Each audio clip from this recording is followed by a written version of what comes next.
Bismillahirrahmanirrahim. Assalamualaikum warahmatullahi wabarakatuh. Sahabat muslim yang dirahmati Allah subhanahu wa ta'ala, alhamdulillah, kita bersyukur atas nikmat Allah yang begitu melimpah, yang memungkinkan kita dapat berjumpa kembali di channel ini.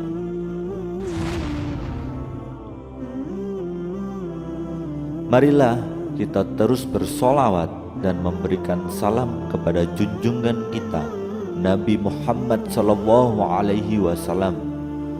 Allahumma sholli ala Sayyidina Muhammad wa ala ali Sayyidina Muhammad.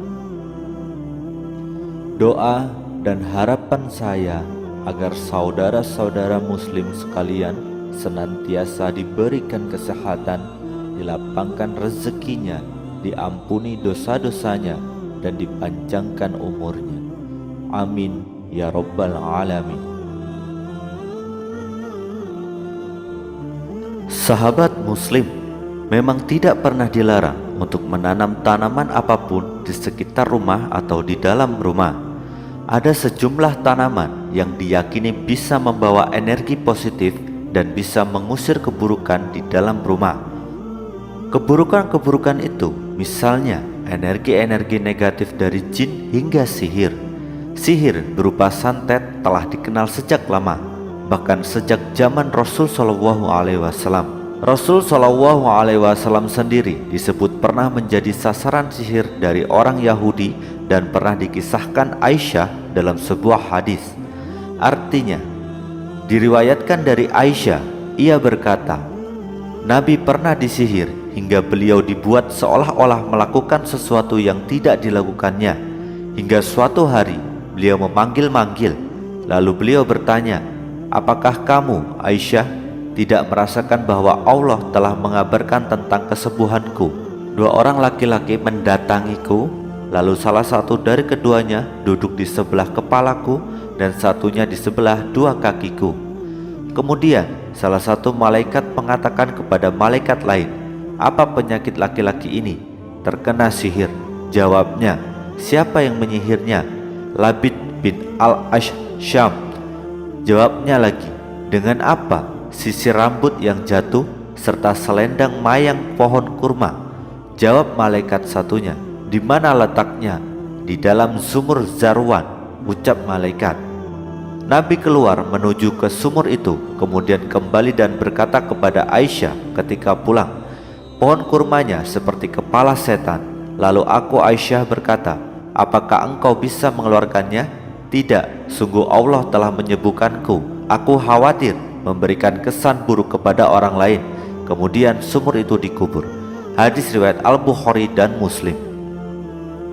Hingga saat ini jin dan sihir masih berkembang di sebagian masyarakat. Selain berdoa, Anda juga bisa berikhtiar dengan menanam tanaman yang diyakini bisa membawa energi positif, mencegah datangnya sihir dan jin. Berikut beberapa jenis tanaman yang ada di dalam Al-Quran dan bisa mengusir keburukan. Yang pertama, daun bidara. Pohon dan daun bidara adalah salah satu tanaman yang disebut dalam Al-Quran, tepatnya di surat Al-Waqiah ayat 27-29. Daun dan pohon bidara diyakini jadi salah satu tanaman yang ditakuti setan dan jin kafir. Bukan hanya itu, tanaman ini juga sangat erat kaitannya dengan perjalanan Isra Mi'raj Nabi Muhammad SAW. Kedua, kurma ajwa. Ada sebuah hadis yang menyebutkan bahwa orang-orang yang makan buah kurma sebanyak 7 butir, maka orang tersebut akan dilindungi dari serangan sihir selama 7 hari penuh. Kurma jadi buah yang sangat ditakuti jin kafir. Oleh karena itu, menanam atau memakan buah kurma bisa jadi salah satu cara untuk terhindar dari sihir dan gangguan jin yang jahat. Ketiga, pohon pisang. Pohon pisang jadi salah satu pohon yang disebut juga di dalam Al-Quran, tepatnya di dalam surat Al-Waqiah ayat 29, yang artinya, dan pohon pisang yang bersusun-susun buahnya. Pisang memang menjadi salah satu buah yang kaya akan manfaat dan gizi. Pohon pisang juga memiliki kemampuan membuat Anda lebih berenergi positif, terutama jika hampir berbuah. Keempat, pohon zaitun. Sama seperti pohon lainnya, pohon zaitun juga kerap disebut dalam Al-Quran. Konon pohon ini sangat diberkahi. Sebuah hadis dari Ahmad dan Tirmizi juga menyebutkan bahwa umat muslim disarankan menggunakan minyak yang berasal dari zaitun. Pasalnya, zaitun adalah tanaman yang diberkahi. Kelima, kaktus. Tanaman kaktus tergolong sebagai tanaman hias yang mudah dirawat. Anda bahkan bisa menanamnya di dalam rumah dengan memastikan pencahayaan yang cukup. Tapi di luar itu, semua kaktus diyakini sebagai tanaman yang bisa menyerap energi negatif dan muncul di sekitarnya. Sahabat muslim, itulah tanaman yang bisa memberikan energi positif menurut Al-Quran. Bahkan beberapa tanaman bisa menghalau sihir yang datang kepada kita. Semoga informasi ini menjadi ilmu dan menjadi pedoman untuk memperteguh keislaman kita. Wassalamualaikum warahmatullahi wabarakatuh.